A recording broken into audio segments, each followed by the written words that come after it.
is avoided compromise? Problem seems to be the constituency. If you look at the blue zones, which is Democrats, they're on coastal areas, and that's where the majority of Democrats are. If you look at the red states, which are the Republicans, that's where the majority of Republicans are. So people who run for office tend to favor what their constituents want. In families across the country, people don't tend to listen to other people's political views like they used to. They don't even do it on university campuses. What's happened is, if you're not a Republican, you don't believe what I believe, you must be wrong. You're dead wrong. And if I'm a Democrat and you're a Republican, I think, oh my God, you're dead wrong, you crazy Republican. And because of that, the people who are elected know that if they want to be re-elected, they stay in tune with their constituents.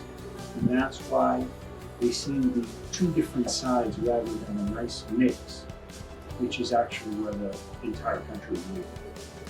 So it's compromising of witness or dissent?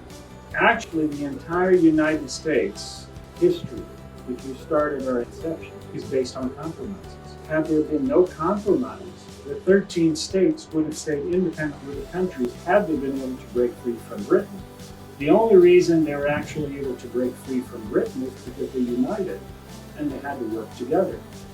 After they were free of Britain the first time, the fear was that if they didn't work together, the British would come back. And that basically was the War of 1812.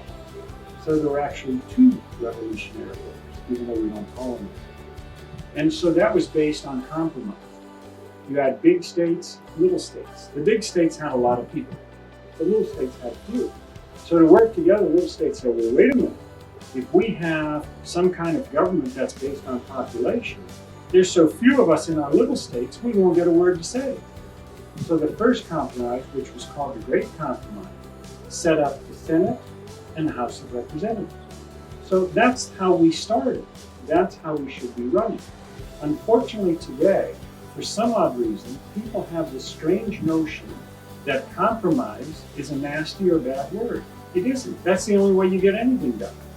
If you look at your own household between husband and wife and the kids, you take a look. If the wife gets everything she wants, eventually the husband goes elsewhere. If, on the other hand, the husband gets everything he wants, the wife looks somewhere else. That's just normal. So a compromise is very normal. It's a natural course of events. It should be followed. I think the United States is just not paying attention to what really should be done. So compromising is a necessity, right? Yes, it's a necessity, and it actually comes out for the good for everyone. If you help everyone a little bit, that's a lot better than helping one group and not the other. I'm glad you mentioned that, like the gun control, that the two parties always have a different opinion about the gun control. The Republicans, because they're primarily from the red states are more rural, guns are more prevalent, people don't want to use their gun rights. They're really worried about nothing because it's a constitution that allows them to own guns. Chances of the United States changing that are slim to nil. Reason very simple. 2/3 of both houses of Congress, that means the Senate and the House, have to start an initiation to change an amendment or write a new amendment. That means changing the Constitution. That's just the start. Then that change has to be approved by 3/4, which would be 38 of the 50 states.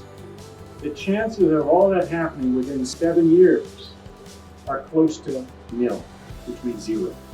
So I don't know why people are worried that they're going to use guns. They're worried that there will be control. And if the controls relate to not allowing crazy people to have guns, that's fine with me. Most normal people don't mind if crazy people don't have guns, because when crazy people have guns, they do crazy things, and you might be the subject of a bullet, and that might not be nice.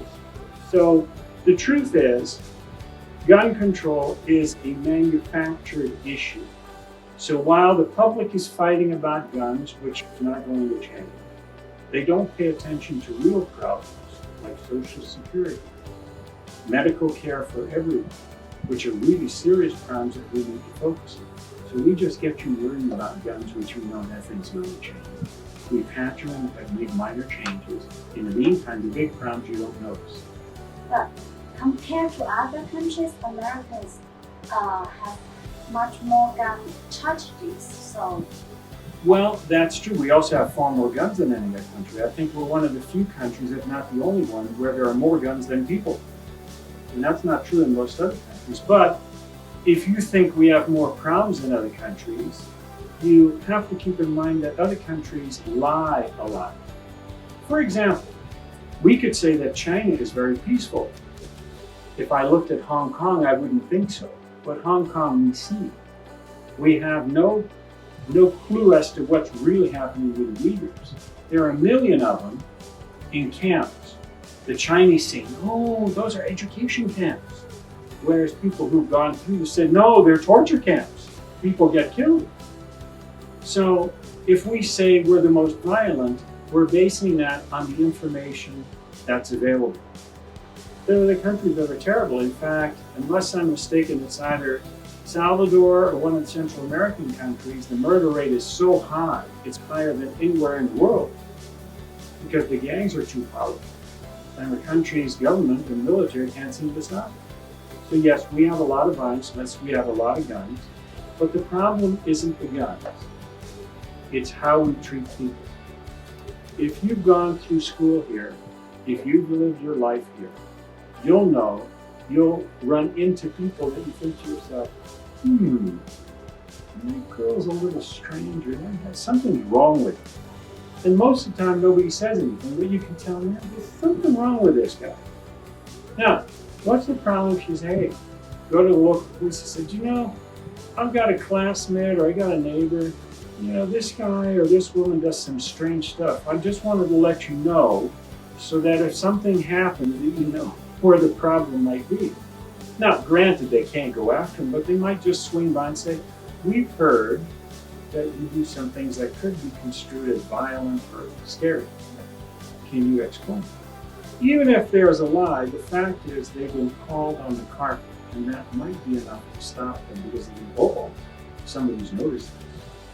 So there are a lot of things that the public can do that is not too serious. We're not stepping on anybody's rights. We're just trying to protect everyone. And it's not the guns, it's the people. So it's not about the guns problem, it's about we need to pay more attention to the people, Yes. taking care of them.